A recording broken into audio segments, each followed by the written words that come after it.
la radicalisation de jeunes citoyens musulmans français, parmi lesquels de nombreux convertis, préoccupe les pouvoirs publics et les responsables religieux.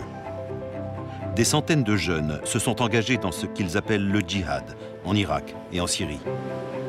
Certains ont participé aux attentats perpétrés dans l'Hexagone en janvier et novembre 2015. Face à cette menace, le gouvernement avait élaboré dès le mois d'avril 2014 un plan de lutte qui stipule que l'action préventive est essentielle. Je pense qu'il y a urgence à vraiment bien définir les termes qu'on utilise et surtout savoir de quoi on parle. Enfin, quelqu'un est libre dans un pays libre de pratiquer sa religion ou pratiquer sa vision politique d'une manière radicale si il n'atteint pas l'autre. L'amalgame qui se crée aujourd'hui entre un pratiquant rigoureux et peut-être un futur terroriste, qui veut dire peut-être aussi djihadiste, est très proche. Il y a un fondamentalisme ou un radicalisme musulman. Les termes mériteraient à être précisés, mais on peut dire globalement que ce sont des gens qui veulent retourner à une lecture initiale ou fondamentale des textes, et ça se traduit par un certain style de vie, etc. Ça, c'est un aspect qu'il faut distinguer de ce qu'on entend par radicalisme de rupture violente. Ça, c'est un autre registre qui nous intéresse aujourd'hui quand on parle du phénomène de radicalisation et de la déradicalisation. Sur le profil psychologique, pourquoi bien sûr, on n'en est pas salafiste, on ne n'est pas terroriste, on le devient. Alors, quels sont les mécanismes, quels sont les facteurs qui poussent l'individu à commettre l'irréparable, qui est le meurtre? La radicalisation à grande échelle est une situation inédite dans l'histoire de la France. Les tentatives d'explication du phénomène conduisent les observateurs du fait musulman à des positions parfois tranchées et contradictoires. Pour certains, l'islam n'est que l'instrument d'une radicalité dont la source est ailleurs. Pour d'autres, l'islam est la cause même de la violence.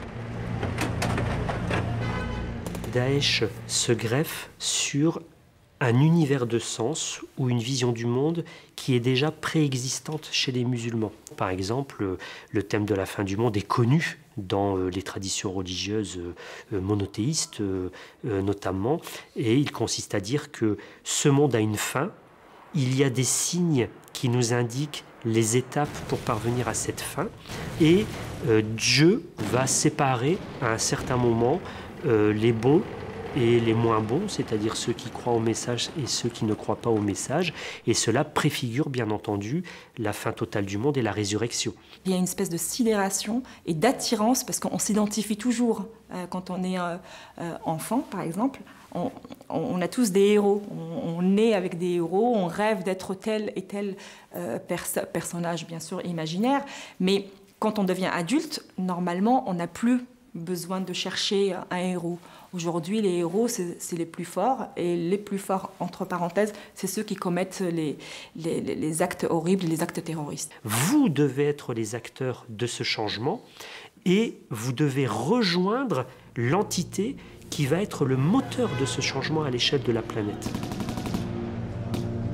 Quelqu'un qui est radicalisé ne sait même pas que lui-même il est radicalisé. Il a l'impression que tous les autres sont endoctrinés par une société qui les endort et que lui voit des choses que les autres ne voient pas. Donc aucun radicalisé ne peut être volontaire en disant « je voudrais être déradicalisé ». Le plan de prévention du gouvernement contre la radicalisation propose des moyens d'accompagnement des familles. Le premier de ces dispositifs a été inauguré fin avril 2014. Il s'agit d'un numéro vert grâce auquel les familles peuvent être conseillées et assistées. Le député Sébastien Pietrasanta est l'auteur d'un rapport consacré à la déradicalisation, remis en juin 2015. La religion est souvent qu'un prétexte pour celles et ceux qui veulent partir en Syrie et en Irak. Les services de renseignement, le parquet antiterroriste nous racontent souvent des anecdotes en nous disant que lorsqu'il y a des auditions des services de renseignement, on leur demande quels sont les 5 piliers de l'islam, ils sont incapables de pouvoir les citer. Ou, autre exemple, où un de ceux qui étaient revenus de Syrie avait le livre L'islam pour les nuls. Tout cela montre effectivement qu'il y a peu de culture religieuse. C'est d'ailleurs pour ça que les communicants, les propagandistes de Daesh réussissent à récupérer un certain nombre de nos jeunes qui sont fragilisés. En 2013, les parents n'avaient pas d'interlocuteur. Personne ne savait où mettre le curseur. Personne ne savait distinguer ce qui relevait de l'islam et ce qui relevait d'un début d'embrigadement. C'est eux qui ont demandé ce fameux numéro vert au ministre de l'Intérieur. Et le ministre de l'Intérieur a donc fondé ce fameux numéro qui est tenu par les forces de police. Et maintenant, les parents peuvent téléphoner régulièrement pour d'abord avoir un diagnostic. Voilà, mon enfant dit qu'on ne peut pas regarder la télé, c'est des forces complotistes, voilà. Qu'est-ce que je dois en penser? Et ensuite, c'est eux qui vont faire une enquête, si le diagnostic est bon, et c'est eux qui vont faire descendre ces signalements dans les préfectures de tous les territoires pour que les préfets puissent mettre des équipes en place pour suivre ces familles qui se sont signalées toutes seules. Alors le site Stop Djihadisme a le mérite d'exister. Ça a permis de populariser le numéro vert, ça a permis de lancer les premières campagne de communication du gouvernement sur la réalité de Daesh, mais ça ne pénètre qu'un certain milieu. Ça pénètre ceux qui ont accès à l'information, ceux qui veulent chercher l'information. Ça permet néanmoins, par exemple, à des chefs d'établissement scolaires, à des travailleurs sociaux, de pouvoir, encore une fois, avoir accès au numéro vert et de pouvoir signaler des cas de radicalisation.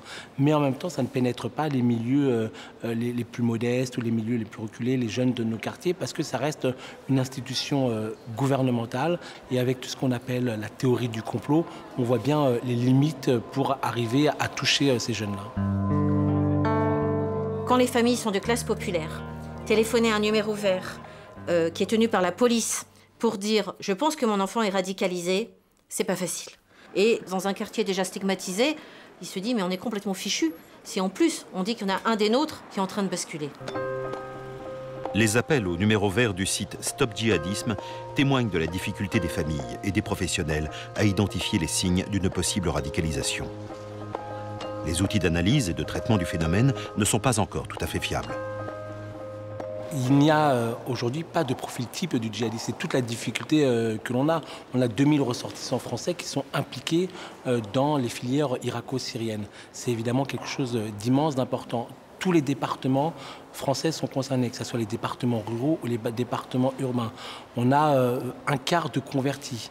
On a des femmes, des hommes, des mineurs qui n'étaient absolument pas jusque-là sensibilisés à la propagande djihadiste. On a beaucoup communiqué avec les parents pour leur dire, voilà, si votre enfant se met en rupture avec ses anciens amis, qu'il refuse de faire confiance en ses professeurs en disant qu'ils sont payés par des sociétés complotistes pour faire un complot contre l'islam, s'il se met en rupture avec toutes ses activités de loisirs, toujours au nom de ne pas se laisser endormir par une société corrompue ou pour ne pas s'éloigner de Dieu, et s'il se met en rupture avec vous, la famille, ces 4 indicateurs d'alerte qui font la différence entre la religion et l'embrigadement, eh bien, si vous avez ces 4, téléphonez, ne tardez pas. Et le basculement, c'est quand l'autre n'existe plus. C'est-à-dire qu'elle ne peut plus rentrer dans l'échange. Il n'y a plus d'échange. La personne, elle est persuadée d'être dans la vérité. Et si on est persuadé d'être dans la vérité, donc il n'y a qu'une seule vérité. Donc l'autre, il peut apporter ce qu'il veut comme solution ou comme argument. Il serait toujours défini comme le mal ou quelque part comme l'ennemi. Et quand on commence à rentrer dans cette manière de penser, là, le degré de la radicalité peut devenir extrêmement grave. Grave, mais pas jusqu'au passage à l'acte. On est dans la deuxième phase. On peut juste se refermer et de se dire l'autre ne peut plus exister. Le passage à l'acte, c'est quand on est convaincu qu'on est dans la vérité, on est dans la justice, nous sommes les élus, nous sommes les héros tragiques, et donc on doit tuer l'autre pour pouvoir sauver les autres. Et là, on est dans la troisième phase. Or, là, nous avons des individus qui sont prisonniers d'un univers de sens univoque qui les a complètement séparés du monde. Alors, si l'individu est dans les prémices de cette adhésion, il est possible de mettre en débat ces idées. Mais si l'individu a basculé totalement, je ne vais pas dire c'est mort, mais ça devient extrêmement compliqué de faire en sorte que l'individu puisse de nouveau accéder à des univers de sens en concurrence. Et c'est pour ça que dans la déradicalisation, on peut peut-être agir quand on est dans le premier stade. Mais quand on est dans le troisième stade, où il y a passage à l'acte, comme les terroristes et comme les derniers attentats qui sont passés le 13 novembre, il n'y a plus de possibilité de les récupérer.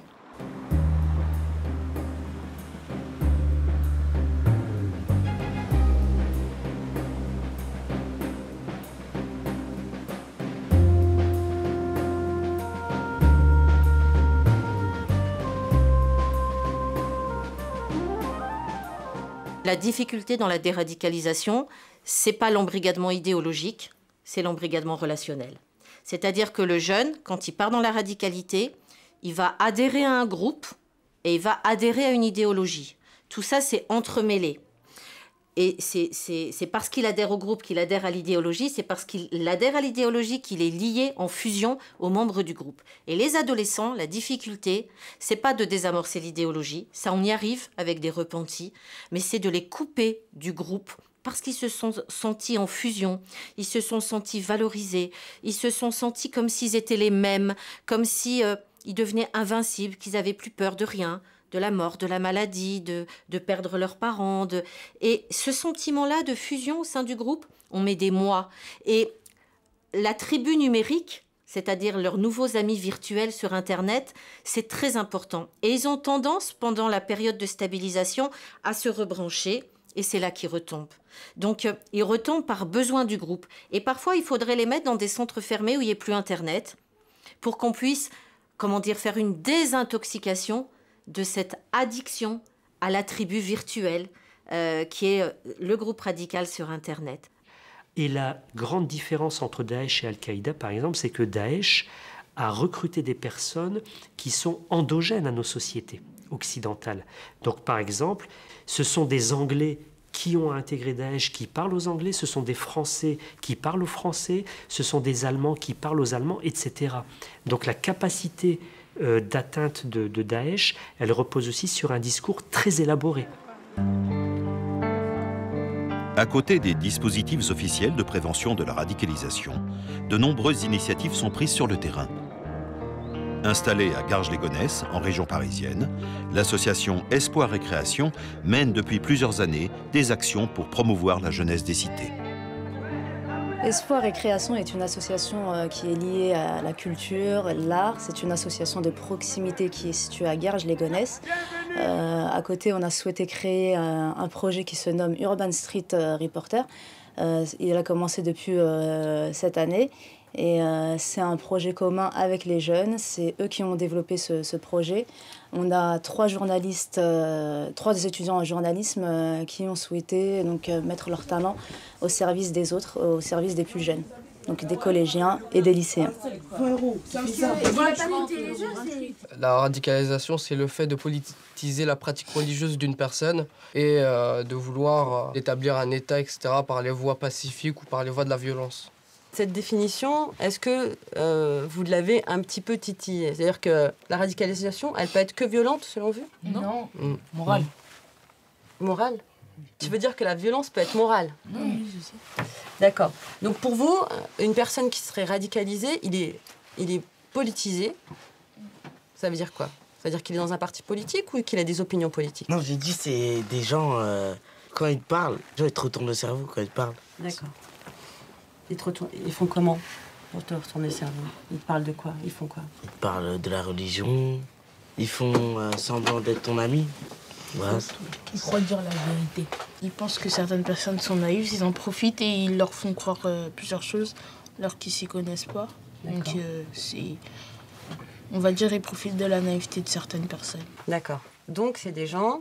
Ça permet à ces jeunes étudiants de découvrir des professionnels du journalisme, donc de prendre la confiance nécessaire pour leur futur métier. Et on sent qu'ils sont vraiment en confiance et qu'ils ont appris beaucoup de choses donc dans le cadre de cet enseignement auprès de ces professionnels. C'est fondamental d'avoir des convictions renforcées pour la radicalisation. Par exemple? Par exemple, des gens qui sont juste purement, qui sont pas radicalisés, mais qui sont juste dans une recherche d'identité ou ce genre de choses-là, ils ont besoin de prôner une vérité. D'accord. Ça, c'est pas forcément vrai, parce qu'on peut très bien être convaincu d'une chose, se dire, voilà, ça c'est la vérité, et ça veut pas forcément dire, je suis radical. C'est quelque chose sur lequel il faut faire mais la différence. il a bien expliqué, il a dit que c'était la partie politisée et l'extrême. Je trouve qu'il a été juste. L'idée, c'est d'initier ces jeunes au journalisme, mais aussi de créer des vocations à travers les différentes rencontres qu'on fait avec les intervenants. Donc pour cette deuxième session, on a choisi le thème de la radicalisation. Pour la première session, on avait choisi le harcèlement. Donc là, la radicalisation, pourquoi? Parce que nous pensons que c'est un thème qui touche les jeunes, même si dans la société aujourd'hui en France, les jeunes qu'on a, ils ont moins de 18 ans, c'est des collégiens, lycéens, ils ne sont pas forcément directement touchés, mais nous pensons que c'est le moment idéal en fait pour les sensibiliser à ce phénomène. Dans le dispositif de prévention du terrorisme, les pouvoirs publics mettent l'accent sur le rôle des préfets. Ils sont chargés de la coordination entre les services de l'État et des partenariats avec les acteurs sociaux sur le terrain. La préfecture de la Gironde est à l'origine du CAPRI, le Centre d'action et de prévention de la radicalisation des individus, ouvert à Bordeaux depuis janvier 2016. Quand on lutte contre la radicalisation, on est en permanence surpris parce qu'on est sur un domaine nouveau, complètement vierge de l'action publique. On n'a jamais, me semble-t-il, lutté contre un phénomène aussi complexe, aussi multifactoriel dans les causes, dans ses causes, pourquoi les gens partent dans une dérive de radicalisation. Et donc, en fait, ce qui est intéressant quand on travaille sur ce sujet, c'est qu'en permanence, on est en train d'apprendre. On essaie de faire des typologies, on essaie de trouver quelques schémas qui fonctionnent. Et en permanence, la réalité nous dépasse, on découvre de nouveaux cas, de nouveaux signalements. On estime que la réalité bordelaise ou en Aquitaine est différente de la réalité niçoise ou parisienne. Et on essaie d'ajuster au maximum notre action au profil qui est en face, à son stade d'évolution, à quel niveau il est. Ce qui nous paraît très important, c'est d'être capable de prendre en compte toutes les dimensions de la radicalisation d'une personne, que ce soit les dimensions psychologiques simples, le relationnel familial qui est souvent dégradé et qui conduit les personnes à se poser des questions et à être attirées par un discours radical, mais c'est aussi l'approche psychiatrique, l'approche religieuse, avoir une pluridisciplinarité qui permettent d'avoir une vision complète d'une personne et d'adapter la réponse à chaque profil et de trouver des réponses de suivi qui soient beaucoup plus efficaces. Donc c'est le projet CAPRI, cette association qui a été créée à la demande de la préfecture par des acteurs volontaires qui n'imaginaient pas travailler ensemble au début et qui maintenant font un travail pluridisciplinaire particulièrement novateur. Je suis président. D'accord. Je le fais ou... Ouais, pas de souci. Pour nous, c'est très important que les parents soient toujours présents en fait, dans l'action. C'est pour ça que le premier contact est avec eux, les premières démarches sont souvent faites avec les parents. Et c'est ça qui peut ramener en quelque sorte la personne qui s'engage dans cette voie à se remettre en cause. Donc c'est la première étape. Et ça, c'est vraiment un travail qui est fait par les psychologues, mais en mettant d'abord comme premier acteur les familles, qui sont les premiers à nous aider en quelque sorte à placer déjà ce cheminement-là dans un lien avec une institution qui aide les gens à s'en sortir, à qui les accompagne, et pas du tout une institution qui va les renfermer ou les stigmatiser. Adjoint au maire de Bordeaux, Maric Fétou nourrit sa réflexion sur la radicalisation par son expérience du terrain au sein du CAPRI. Il y a un débat à avoir en France aujourd'hui sur la place du religieux dans la radicalisation, et notamment se poser vraiment la question de savoir s'il y a un lien direct entre islam, fondamentalisme et radicalisation, parce que le traitement médiatique de la radicalisation aujourd'hui est très ancré sur cette question-là, avec une confusion souvent avec le fondamentalisme. Or, ce sont deux problématiques qui sont distinctes. Le fondamentalisme pose des problèmes en termes de vivre ensemble, de laïcité, d'égalité femmes-hommes, mais il faut bien faire la part des choses entre ce qui est de l'ordre du fondamentalisme et ce qui est de l'ordre de la radicalisation qui mène à la violence. CAPRI aussi propose des formations aux professionnels sur les questions de la radicalisation. On essaie un petit peu de travailler sur les terminologies, les définitions et leur donner aussi les meilleurs outils possibles pour qu'ils puissent eux-mêmes repérer certains indicateurs qui sont jusqu'au jour d'aujourd'hui très flous pour certains professionnels. Ça peut encore évoluer. Pour qu'ils puissent bien cibler qui est qui. L'espoir, c'est que concrètement, aujourd'hui, on a des cas de jeunes qui vont mieux, qui sont réinsérés et effectivement qui ne sont plus radicalisés, sous réserve bien entendu, qu'ils ne rechutent pas ultérieurement. C'est un processus qui est long, mais l'espoir est présent. Afin d'améliorer son analyse et ses actions, le CAPRI a organisé un séminaire en invitant une institution canadienne qui fait référence aujourd'hui. On s'est rendu compte qu'il y avait une expérience assez originale qui se déroulait au Québec, le Centre de prévention de la radicalisation menant à la violence. Donc il y a une équipe de 20 personnes, dont une équipe de recherche. Ce qui se passe là-bas est ce qui est le plus abouti et le plus réfléchi au monde à l'heure actuelle en matière de prévention de la radicalisation. Et c'est pour ça que nous accueillons aujourd'hui M. Herman de Paris au combat et son équipe qui va nous présenter leur approche. Chez nous, être radical, c'est une bonne chose. On demande à nos jeunes d'être radicaux. Donc, être radical dans leur façon de changer les choses, être radical dans leur engagement pour la communauté. Là où on a un problème, c'est lorsqu'on utilise la violence pour ses opinions politiques. Là, on a un problème. Donc, Mandela, Gandhi, Martin Luther King, etc., c'est des personnes qui avaient des positionnements assez radicaux. Ils ont fait progresser l'humanité. Donc, nous, on encourage nos jeunes à être radicaux. On les encourage là. Ça fait partie du jeu de la démocratie. Quand on n'est pas d'accord, il faut le faire voir, il faut le faire sentir. C'est normal. Donc, c'est simple que ça, c'est l'utilisation de la violence pour des fins politiques, idéologiques ou autres. L'antidote contre la radicalité, l'antidote contre le terrorisme, c'est l'éducation, c'est la formation. Là, tout le monde, je pense qu'on est d'accord là-dessus. Donc, cette formation passe par l'éducation populaire, ça passe par le développement des outils, ça passe par des stratégies qui visent à outiller, à supporter nos intervenants de première ligne, nos professeurs, nos enseignants, nos travailleurs de rue, nos médecins. Donc, il faut les donner des outils. Vous savez, quand on parle de radicalité, un jeune qui se radicalise, ce n'est pas la police qui va le détecter. Une intervention policière, en moyenne, c'est 1 heure. En 1 heure, on ne peut pas faire une diagnostic en disant X est radical. Non. Les seules personnes habilitées à détecter un jeune qui se radicalise, eh bien, c'est les parents, c'est le prof de sport, c'est le médecin qui connaît le jeune depuis un bout de temps. Donc, il faut donner la priorité à ces personnes. Si ces personnes sont bien outillées, si ces personnes ont les outils nécessaires, le savoir nécessaire, ils vont être capables d'alerter les autorités policières et ils vont faire leur intervention. C'est la conclusion qu'on est arrivé au Canada en disant la police fera sa job, comme on dit chez nous, et les travailleurs sociaux, les intervenants, les parents feront aussi leur job, mais il faut miser sur eux davantage. La réinsertion, on le croit, et on fait beaucoup d'efforts là-dessus. On a des cas au Québec qui ont fonctionné en mettant l'emphase sur la réinsertion, où on vise évidemment cette personne à revenir dans nos vivre ensemble. C'est pour cela qu'on est un peu mal à l'aise avec le thème déradicalisation. Et le thème déradicalisation, ça prend pour acquis qu'il y a une pathologie, et c'est fort complexe, et je pense que c'est la voie à ne pas suivre, à notre humble avis.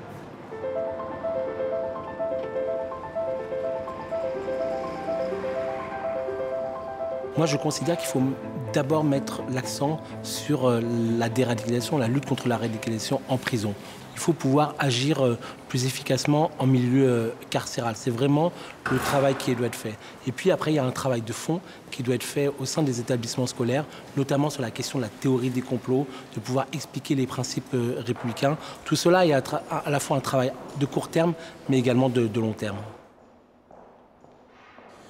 La difficulté que je rencontre, moi, c'est beaucoup, ça me fait de la peine, c'est dans les prisons. Vous savez, quand un jeune délinquant, il n'était pas cadré, il fait des bêtises, il se trouve dans les prisons. S'il n'est pas aidé dans la prison, si on ne s'occupe pas de lui, si on ne donne pas la chance, quand il va sortir, il trouve sa place dans la société, c'est ça mon crainte aujourd'hui. C'est 2 choses, l'école et le prison. Parce que c'est le prison, c'est là où on devient des mérins. S'il n'y a pas assez de formation pour ces jeunes, il y a un danger. Alors on ne peut pas laisser le prisonnier comme ça et on ne doit pas toucher la dignité d'un homme, qui que soit sa bêtise.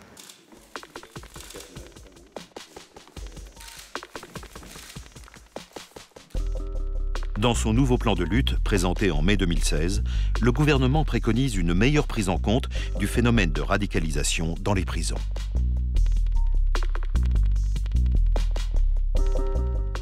Ce qui nous met en confiance, c'est le fait que les musulmans sont hyperactifs sur le terrain. C'est plutôt encourageant. Quand je parle d'hyperactifs, c'est-à-dire qu'il y a énormément d'interreligieux qui est fait. Beaucoup d'associations musulmanes sur le terrain développent des initiatives pour aller à la rencontre de la société environnante avec des messages d'apaisement. Ça, c'est assez encourageant. Mais ça ne suffira pas pour enrayer la machine Daesh. Même si, aujourd'hui, elles doivent faire face à un phénomène d'une ampleur et d'une complexité auxquelles elles n'étaient pas préparées, les mosquées de France ont un rôle primordial à jouer dans la lutte contre la radicalisation. Depuis plusieurs années, elles sont engagées dans le dialogue interreligieux et dans des actions citoyennes, comme l'organisation des journées portes ouvertes. Aujourd'hui, tout ce qui est mis en place, en tout cas en France ou à l'extérieur, à l'étranger, on n'a pas encore assez de recul vraiment scientifique pour pouvoir dire cette méthodologie a fonctionné, c'est une bonne expérience, on peut la réutiliser. À l'Association française des victimes de terrorisme, ils utilisent la prévention à travers la voix des victimes de terrorisme. C'est-à-dire qu'eux, ils deviennent acteurs, donc parce que ce sont des personnes qui ont été victimes mais qui sont résilientes et elles s'engagent dans la lutte contre la radicalisation par leur propre expérience. Nous, avec les parents, on a fait l'inverse, en miroir. C'est-à-dire qu'on s'est dit, il ne faut pas commencer par la déconstruction de l'idéologie, il faut commencer par une approche émotionnelle. Et c'est ça qui est nouveau dans notre méthode. On travaille avec les proches, avec les conjoints, avec les parents, avec un vieil instit, avec quelqu'un qui est une personne clé. On appelle ça un tuteur de résilience pour le jeune. Et on va essayer de réveiller en lui des souvenirs de la petite enfance pour qu'il éprouve des sensations. Comme Daesh l'a anesthésié, lui a empêché toute sensation, le sport, la musique, le dessin, les relations, tout ça c'est interdit. Quand vous évoquez des souvenirs de la petite enfance, eh ben c'est plus fort qu'eux. Les enfants avec des parents, c'est important de créer le lien et de créer l'amour, parce que l'amour on a besoin aujourd'hui, c'est important. Et parce qu'aujourd'hui, certains jeunes ils sont isolés, même avec leurs parents, ils ne dialoguent pas. Alors si on fait un gâteau ensemble, ça approche la mère et l'enfant. Et on peut apprécier, on peut goûter, on peut savoir s'il est bon ce gâteau ou pas. C'est très important, parce que la table, ça réunit une famille. Et la table, c'est l'éducation, c'est l'amour, c'est le respect. Quand j'ai sauvé 2 jeunes de ne pas partir en Syrie, et que j'ai convaincu ces jeunes, et que aujourd'hui, j'ai sauvé leur vie, il avait 2 autres. Ça me donne beaucoup de courage. Dès qu'un jeune il commence à faire le deuil de l'utopie de Daesh, la première chose qu'il fait, c'est vouloir sauver à son tour des vies. Et on a sans arrêt été aidés par des jeunes qui étaient partis pour pourtant probablement à la fin tuer et se tuer. Et dès que finalement eux-mêmes sont réhumanisés, grâce à la méthode qu'on met en place avec les parents, grâce à plein de choses, dès qu'ils reviennent dans le monde réel, leur première demande, c'est « Je veux absolument sauver des vies avec vous. Je ne peux pas accepter que des plus petits que moi vivent ce que j'ai vécu. » Quand ils reviennent dans le monde réel et qu'ils font le deuil de cette utopie, ils montrent que la fameuse phrase de Daesh « Nous gagnerons parce que nous aimons la mort plus que vous n'aimez la vie », c'est exactement le contraire. C'est-à-dire qu'ils montrent que c'est la vie qui est plus forte que tout. Qui correspond à la philosophie de l'islam, puisque même quand on nous parle de fin du monde, on nous parle de replanter un arbre, ce qui montre que, bon, c'est ça la vraie philosophie de l'islam, et les jeunes le vivent sans connaître la théorie, sans connaître l'islam, finalement, instinctivement, ils le mettent en pratique.